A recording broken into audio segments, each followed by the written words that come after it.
CG शिक्षा में आपका स्वागत है। मैं कांची केशरवानी आज आपको पढ़ाऊंगी क्लास 12 जीव विज्ञान अध्याय 4 जनन स्वास्थ्य। हम लोग अध्याय पढ़े थे पिछले वीडियो में मानव जनन अध्याय 3। उसके बाद हम लोग आज स्टार्ट करेंगे रिप्रोडक्टिव हेल्थ जनन स्वास्थ्य।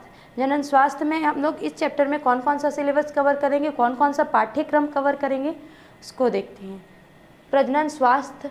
प्रजनन स्वास्थ्य क्या होता है? प्रजनन स्वास्थ्य हमारे लिए क्यों आवश्यक है, उसके लाभ और उनकी हानियाँ, उनकी आवश्यकता क्या होती है, लैंगिक रूप से संचारित रोग कौन कौन से होते हैं, एसटीडी जो होता है ना, उसके बारे में। जन्म नियंत्रण। जन्म नियंत्रण क्यों आवश्यक है, जन्म नियंत्रण होता क्या है, जन्म नियंत्रण आवश्यक क्यों है, उसकी आवश्यकता क्यों है, उनकी क्या क्या विधियाँ हैं जन्म नियंत्रण के लिए, उनका अध्ययन करेंगे। गर्भ निरोधन एवं चिकित्सीय गर्भ समापन गर्भ निरोधन क्या होता है, गर्भ निरोधन के लिए आवश्यक प्रोसेस क्या क्या होते हैं, गर्भ निरोधन में कौन कौन से तकनीक का यूज़ किया जाता है, और चिकित्सीय गर्भ समापन कैसे होता है उनके बारे में। हम लोग एक और टॉपिक पढ़ेंगे एमनियोसेंटोसिस। एमनियोसेंटोसिस क्या होता है उसके बारे में पढ़ेंगे। बंध्यता बांझपन क्या होता है, एवं सहायक प्रजनन तकनीक और कौन कौन से प्रजनन की तकनीकें होती है, जैसे IVE, ZIFT, GIFT और क्या है उनका सबका सामान्य विवरण एवं जागरूकता। जनन स्वास्थ्य क्या होता है, रिप्रोडक्टिव हेल्थ, उसके बारे में देखते हैं। उसके लिए सामान्य परिचय क्या क्या होता है। मानसिक, सामाजिक और व्यवहारिक रूप से क्या होता है, भौतिक रूप से विकृत विहीन व्यक्ति को हम लोग स्वस्थ व्यक्ति बोल सकते हैं ना। स्वस्थ व्यक्ति किसको बोलेंगे, जो मानसिक, सामाजिक और क्या होता है भौतिक विहीन होता है, उसको विहीन व्यक्ति होता है, उसको क्या बोलते हैं हम लोग स्वस्थ व्यक्ति बोल सकते हैं। इस कारण क्या होता है, शारीरिक रूप से विकृत व्यक्ति को हम लोग स्वस्थ व्यक्ति, जो शारीरिक रूप से विकृत व्यक्ति होता है उसको क्या बोलते हैं, विकृत व्यक्ति बोलते हैं, स्वस्थ व्यक्ति नहीं बोलते। ठीक है, स्वस्थ व्यक्ति किसको बोलेंगे, जो तीनों विकृतियों से बचा होता है उसको बोलते हैं स्वस्थ व्यक्ति। बीमारी क्या होता है, स्वास्थ्य के प्रति हम लोग ठीक रख रखाव या फिर ठीक क्या करेंगे, ठीक रख रखाव या फिर उनमें असंतुलन या फिर उनको जिस चीज़ की नीड होती है, जिस चीज़ की आवश्यकता होती है, उन चीज़ों को अगर हम लोग बॉडी को नहीं देंगे तो हमारे बॉडी में क्या होना शुरू हो जाता है, कुछ अनियंत्रित लक्षण या असामयिक लक्षण दिखाई देना प्रारंभ हो जाता है। उन लक्षणों को क्या बोलते हैं, उन लक्षणों से रोग हो जाता है। रोगों से हम लोग क्या बोलते हैं, अगर किसी व्यक्ति में या अगर किसी जीव में क्या होना शुरू हो जाता है, अनियंत्रित लक्षण दिखना शुरू हो जाता है, प्रारंभ हो जाता है, तो उसको क्या बोलते हैं, बीमारी बोलते हैं। बीमारी वह दशा है जिनमें जीव संरचनात्मक तथा कार्यात्मक रूप से विकृत या अनियमित हो जाता है।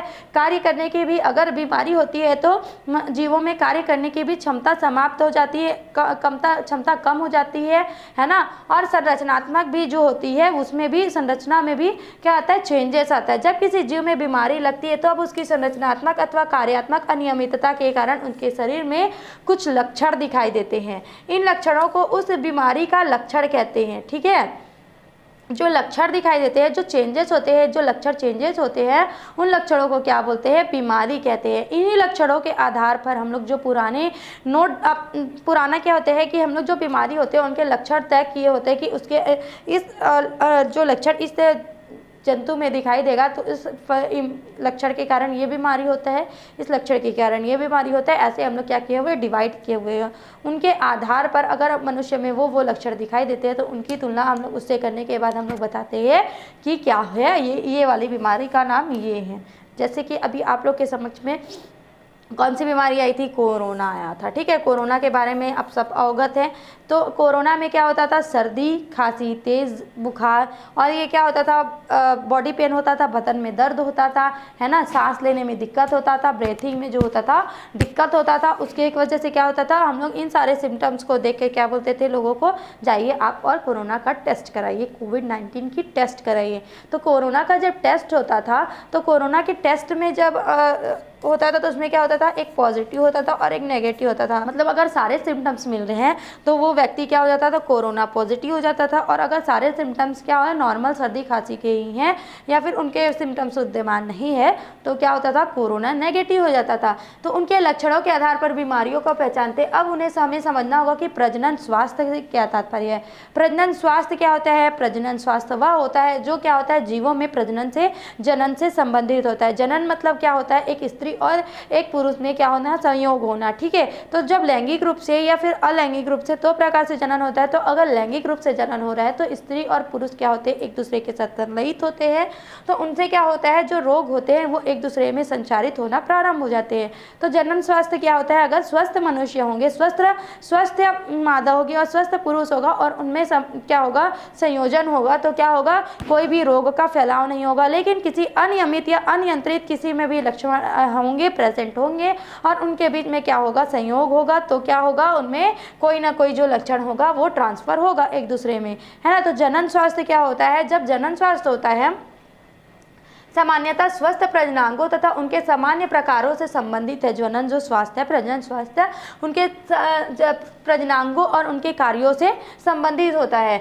विश्व स्वास्थ्य संगठन WHO, विश्व स्वास्थ्य संगठन किसको बोलते हैं, पूरे विश्व में क्या होता है, एक संगठन का निर्माण किया गया है जिसमें क्या होता है कि पूरे विश्व से जो पूरे विश्व में क्या करते हैं, पूरे विश्व से लोग आते हैं, उनके कैंडिडेट बनते हैं और क्या होता है, उनके द्वारा जो एक निर्णय संगठन के द्वारा एक निर्णय लिया जाता है वो जो पूरे देश के लिए, पूरे विश्व के लिए क्या होता है, मान्य होता है। तो WHO का फुल फॉर्म होता है वर्ल्ड हेल्थ ऑर्गेनाइजेशन।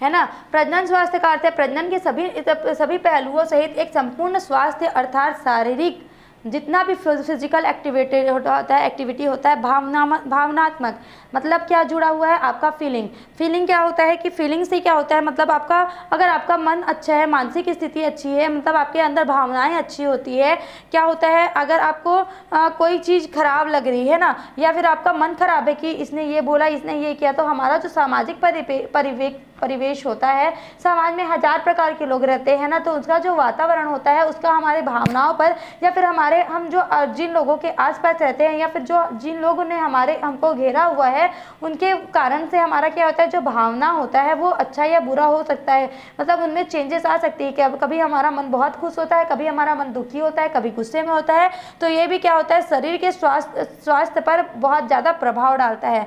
फिर व्यवहारात्मक, हम लोग जो व्यवहार करते हैं दूसरों के साथ, तो दूसरे के मन में भी वैसा आएगा। तो जो हमारा व्यवहार होता है, हमारा व्यवहार पॉजिटिव थॉट वाला है, नेगेटिव थॉट वाला है, इसके आधार पर भी हमारा स्वास्थ्य क्या करते हैं, हम लोग डिस्क्राइब कर सकते हैं। फिर है सामाजिक स्वास्थ्य, हमारा जो सामाजिक परिप्रेक्ष्य है, सामाजिक परिवेश है वो कैसा है, उसके आधार पर भी हमारा स्वास्थ्य तय होता है। अतः ऐसे समाज को प्रजननात्मक रूप से स्वस्थ समाज कहा जा सकता है जिसमें लोगों के प्रजनन अंग शारीरिक रूप से और प्रकार्यात्मक रूप में समान हो। अगर हम लोग हमारा जो क्या होता है, जो मनुष्यों का क्या होता है, प्रजनन अंग जो होता है शारीरिक रूप से सामान्य हो, मतलब जैसा होना चाहिए वैसा हो, या फिर क्या होगा, उसमें जो कार्य हो वो निर्विघ्न या फिर वो बिना कारण बस किसी अवरोध के अपने अनुसार सही समय पर चलता हो, तो क्या होगा, उसको सामान्य हो, उसको क्या बोलते हैं, प्रजनन स्वास्थ्य बोलते हैं। और प्रजनन स्वास्थ्य सामान्य होता है। प्रजनन स्वास्थ्य का महत्व या आवश्यकता क्या होता है वो देखते हैं। स्वस्थ प्रजनन स्वास्थ्य हेतु पुरुष एवं स्त्री दोनों को जागृत होना चाहिए। स्वस्थ प्रजनन स्वास्थ्य के लिए स्त्री और पुरुष दोनों को क्या होना चाहिए, दोनों में जागरूकता होना चाहिए। दोनों को क्यों जागरूक होना चाहिए, अगर दोनों जागरूक नहीं होंगे तो क्या होगा कि अनियंत्रित होगा, और अनियंत्रित होने के बाद या फिर रोग से ग्रसित हो जाएंगे। इसलिए दोनों को क्या होना चाहिए, सही विधियों का ज्ञान होना चाहिए, सही तकनीकों का ज्ञान होना चाहिए, फिर सही सुविधाएं मिलनी चाहिए, जिसके कारण क्या होगा, उनका जो स्वास्थ्य होगा वो स्वस्थ होगा। प्रजनन की उम्र में व्यक्ति की उर्वरता नियंत्रण की विधियों के प्रति जागरूकता आती है। प्रजनन की जो उम्र होती है, एक पर्टिकुलर उम्र निर्धारित किया गया है प्रजनन के लिए, तो उसमें उर्वरता नियंत्रण की विधियों का भी आना आवश्यक होता है। प्रजननांगों की स्वच्छता बनाए रखने संबंधी जानकारी मिलती है।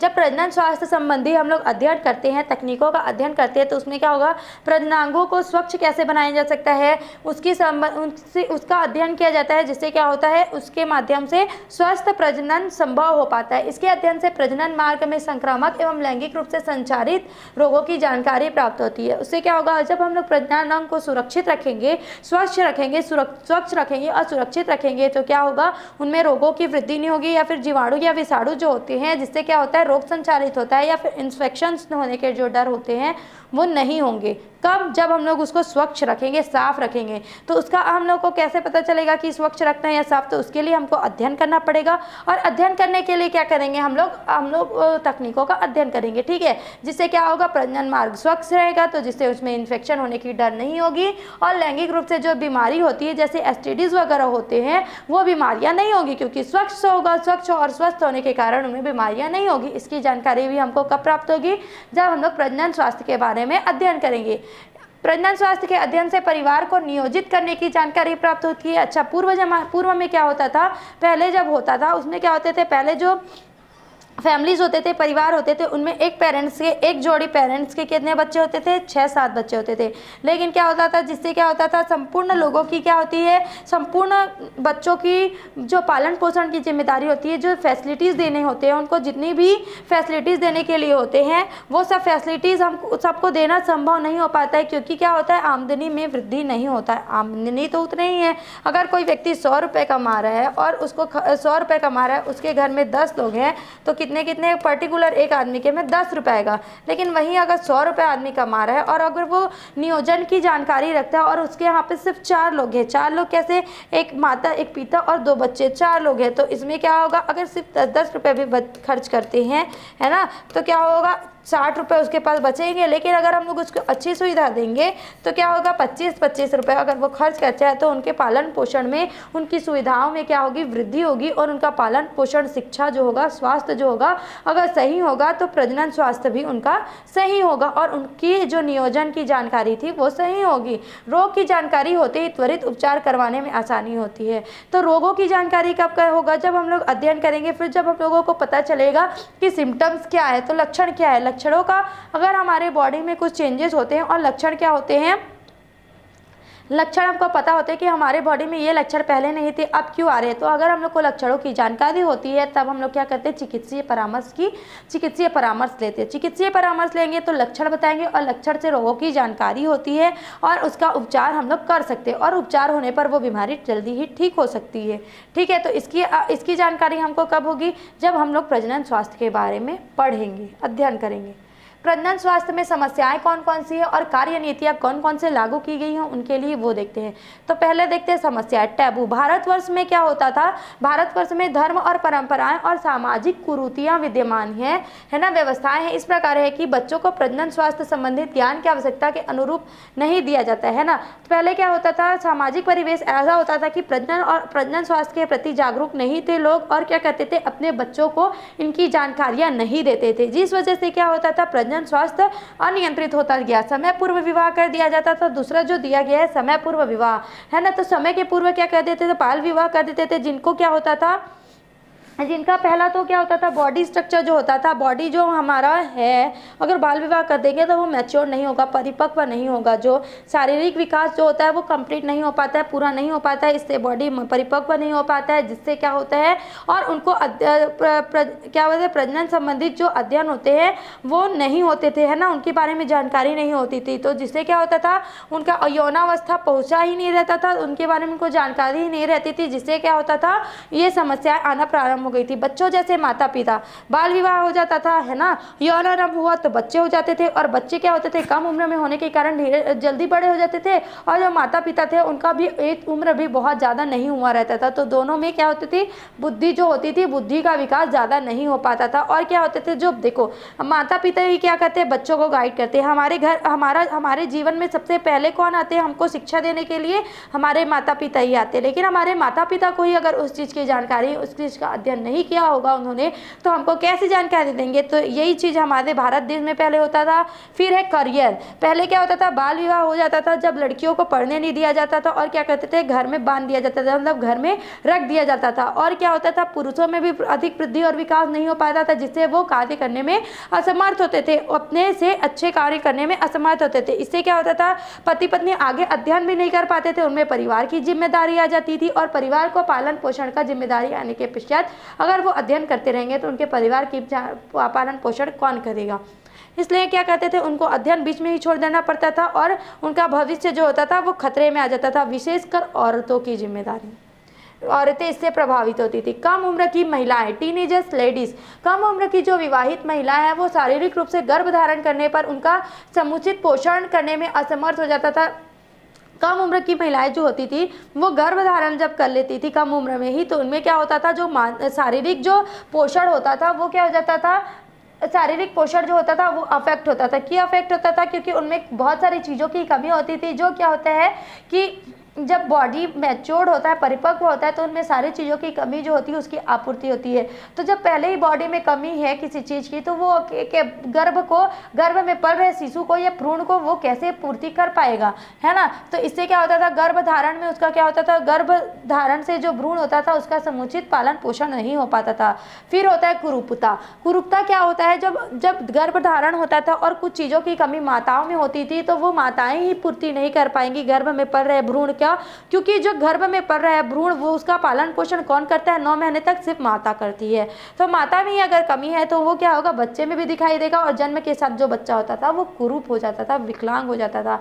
माता एवं शिशु की मृत्यु दर, माता में क्या होता था, माता में कमी होती थी और माता में उन चीज़ों को परिपक्व होने, उनका जो शारीरिक विकास नहीं हो पाता था पूरा, जिसके वजह से उनको क्या होता था, शारीरिक विकास कंप्लीट नहीं हो पाने के कारण क्या होता था, वो उन चीज़ों को सहने के लिए आदि नहीं होती थी, जिससे क्या होता था, माताओं में मृत्यु दर बढ़ने लगा और माताओं के साथ साथ गर्भ में पल रहे शिशुओं की भी मृत्यु दर होनी अधिक हो गई। व्यक्तिगत स्वच्छता, पर्सनल हाइजीन, लोगों को प्रजनन अंगों के बारे में और उसके स्वच्छता के बारे में जानकारी नहीं होता था, कम होता था। इस कारण क्या होता था, लैंगिक रूप से जब देखो माता और पिता में क्या होता है, संयोजन होता है, तो क्या होता है, किसी एक व्यक्ति में रोग द्वारा ग्रसित है तो वो उसके माध्यम से, संभोग के माध्यम से क्या होता था, वो दूसरे कैंडिडेट में भी पहुंच जाता था, जिससे क्या होता था, लैंगिक रूप से संचारित जो रोग होते हैं जैसे एसटीडी होने की संभावना क्या हो जाती थी, अधिक हो जाती थी। इसलिए क्या होता है कि प्रजनना स्वास्थ्य के बारे में जानकारी देने के लिए अध्ययन करना पड़ता है।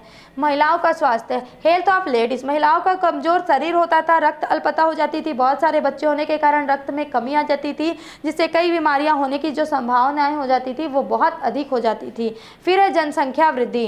देखो पहले जनसंख्या के नियंत्रण के बारे में जानकारी नहीं थी, इसलिए क्या होता था, बच्चे बहुत ज़्यादा होते थे और रोग होने के कारण क्या होता था, बच्चे की मृत्यु हो जाएगी करके लोग पहले ज़्यादा बच्चे पैदा करते थे, क्योंकि हमारे साथ कौन रहेगा करके, ठीक है। इससे क्या होता था, इन जो मानसिक संगठनों, मतलब मानसिक जो विचार आते थे पहले के लोगों में, उनके कारण से क्या होने लगा, जनसंख्या में वृद्धि होने लगा। इससे हमारा जो भारत देश है वो क्या है, विश्व में दूसरा स्थान रखता है चाइना के बाद जनसंख्या वृद्धि में।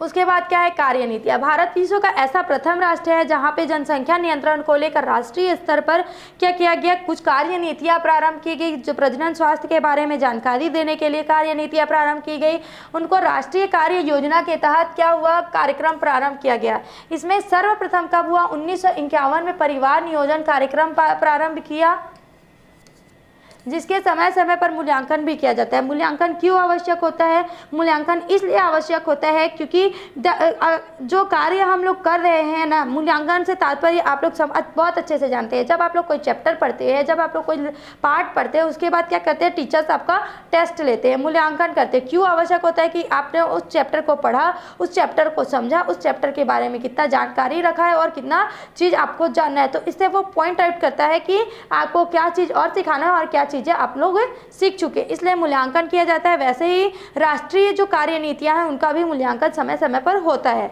तो सन 1977 में इससे संबंधित एक और योजना आई जिसको क्या बोलते हैं, जनन स्वास्थ्य कार्यक्रम RCH प्रारंभ किया गया। इन कार्यक्रमों के अंतर्गत प्रजनन संबंधित विभिन्न पहलुओं के बारे में जागरूकता देते थे और क्या करते थे, प्रजनात्मक रूप से स्वस्थ समाज तैयार करने के लिए अनेक सुविधाएं, अनेक फैसिलिटीज गवर्नमेंट के द्वारा दिए गए और प्रोत्साहन दिए गए हैं, जिसमें से कुछ निम्न है, हम लोग आगे पढ़ते हैं।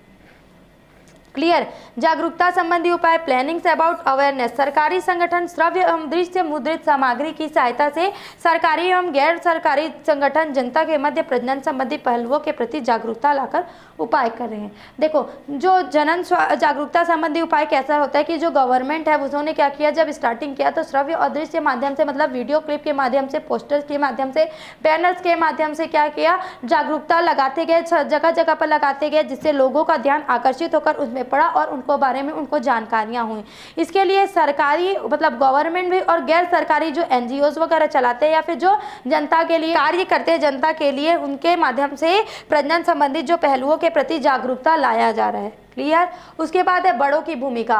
पहले क्या करते थे, बड़े बुजुर्ग जो होते थे वो अपने बच्चों को प्रजनन और क्या बोलते हैं नियोजन के संबंधित जानकारियां नहीं देते थे। उनको शर्म आता था कि ऐसे करेंगे तो क्या सोचेंगे लोग। लेकिन अब जो पेरेंट्स है और टीचर्स है वो क्या करते हैं, जागरूकता लाने के लिए क्या करते हैं, नौजवानों में प्रजनन स्वास्थ्य संबंधित अध्ययन कार्यक्रम जो होते हैं उनको समझाते हैं। इससे क्या होता है कि जो बच्चे हैं वो सारी चीज़ें अपने उस एज तक आने तक वो सारी चीज़ें सीख चुके होते हैं जो उनको जानना चाहिए। फिर है यौन शिक्षा सेक्स एजुकेशन। विद्यालयों में यौन शिक्षा को बढ़ावा दिया जा रहा है ताकि युवाओं में जो भ्रांतियाँ फैली हुई है यौन के नेगेटिव सेक्स एजुकेशन के लिए नेगेटिव थॉट को लेने के लिए और जो पॉजिटिव थॉट है उसको लाने के लिए, है ना। तो इसके विभिन्न पहलुओं के बारे में सही जानकारी मिलने के साथ साथ क्या किया गया, इसके जो नेगेटिव थॉट्स हैं मतलब जो भ्रांतियाँ होती है, धारणाएं होती है उसको ख़त्म करने के लिए। क्लियर।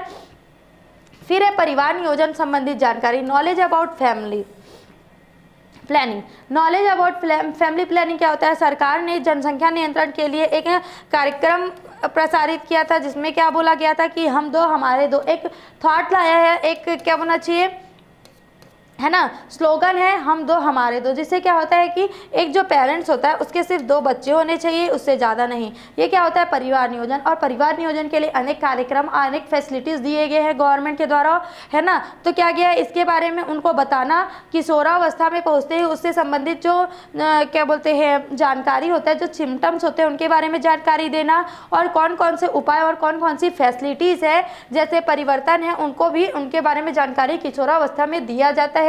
सुरक्षित यौन संबंधों के बारे में, यौन संचारित रोग कौन कौन से होते हैं जैसे कि एड्स, परिवार नियोजन के तकनीकों के बारे में जानकारी विशेष रूप से किशोर आयु वर्ग के लोगों को दिया जाता है। फिर है अनियंत्रित जनसंख्या, अनकंट्रोल्ड पॉपुलेशन। पहले क्या होता था, अनकंट्रोल्ड पॉपुलेशन क्यों बोल रहे हैं हम लोग, पहले क्या होता था कि 5-7 बच्चे होते थे, 9 बच्चे होते थे, किसी के 10-11 भी बच्चे होते थे।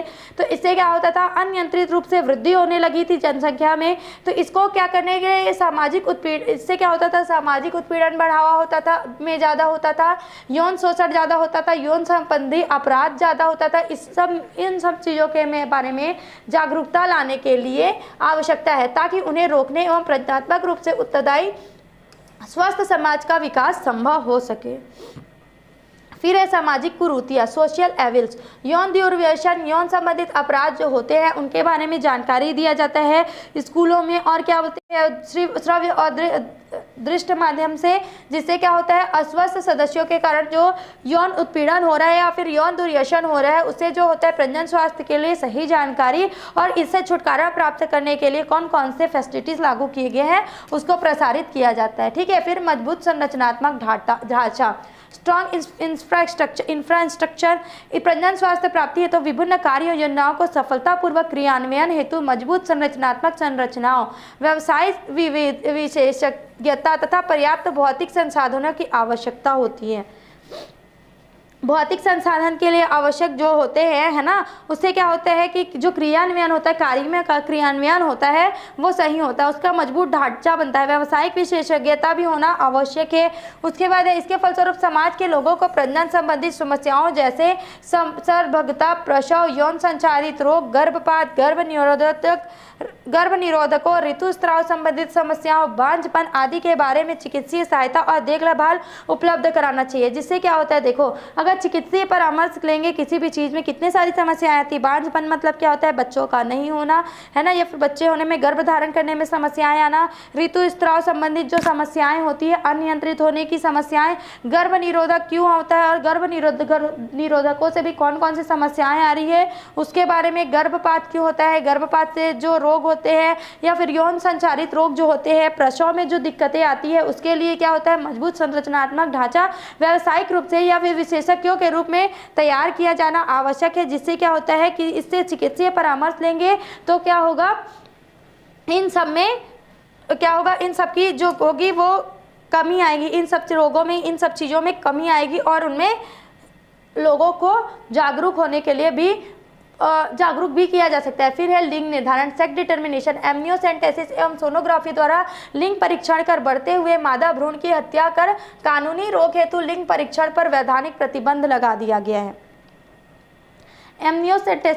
एमनियोसेंटेसिस एक प्रक्रिया होता है जिसके माध्यम से गर्भ में पल रहे भ्रूण की लिंग की जानकारी हो जाती है। और सोनोग्राफी में क्या होता है कि जो सारी चीज़ें होती हैं हमारे गर्भ में या फिर हमारे बॉडी में, वो अल्ट्रा स्ट्रक्चर लाइट या विकिरणों के माध्यम से क्या होता है, ये दिखाई देता है ना। तो दिखाई देने के कारण क्या होता है कि गर्भ में पल रहे जो शिशु होता है उस शिशु का भी क्या दिखाई देना है, लिंग दिखाई दे देता है, जिससे क्या होता है इसका परीक्षण करके जो पेरेंट्स होते थे वो क्या कहते थे, जो लिंग परीक्षण के पश्चात जो लड़की होती थी, कन्या होती थी, उसका मादा भ्रूण की हत्या कर दिया जाता था, जिससे क्या होता था लड़कियों की संख्या में कमी हो जा रही थी और पुरुषों की संख्या में वृद्धि हो जा रही थी, जिसके ऊपर कानूनी रोक लगा दिया गया, प्रतिबंध लगा दिया गया है लिंग निर्धारण पर। ठीक है। फिर विवाह योग्य उम्र, हमारे देश में जब देखो बॉडी ही परिपक्व नहीं होगी, है ना, आपका बॉडी ही परिपक्व नहीं होगा, मैच्योर नहीं होगा, तो आप अगर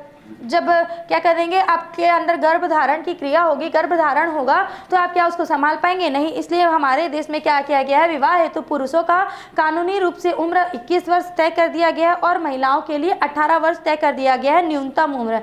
इस उम्र में अगर शादी कर दी जाती है, विवाह कर दिया जाता है, तो क्या होगा, जो बॉडी होता है, शारीरिक जो वृद्धि होती है वो लगभग हो चुकी होती है, यौन आरंभ हो चुका होता है, जिससे क्या होता है कि जो शारीरिक स्थिति होती है वो क्या होता है, उसको गर्भधारण को संभालने की ताकत रखता है। ठीक है। लेकिन अगर इससे उम्र पर विवाह किया दिया जाता है तो उसको बाल विवाह मानकर कानूनी प्रतिबंध लगाया गया है, कानूनी उस पर कार्यवाही होती है। फिर है अनुसंधान, गर्भ निरोधक की उन्नत प्रणालियों के लिए क्या किया गया है, सतत अनुसंधान किया जा रहा है। जैसे लखनऊ में है केंद्रीय औषधि अनुसंधान संस्थान, जहां पर सैली नामक गर्भ निरोधक गोली की खोज की गई। उसमें क्या किया गया है, उसमें जो होता है वो स्टेरॉइड विहीन होता है, जिसे सप्ताह में केवल एक बार लिया जाता है, जिससे गर्भधारण नहीं होता है। ठीक है। यौन संबंधी मामलों के बारे में बेहतर जागरूकता और अधिकाधिक चिकित्सीय सहायता प्राप्त, प्रसव एवं प्रसवोत्तर देखभाल से मातृ एवं शिशु मृत्यु दर में तो कमी आई है।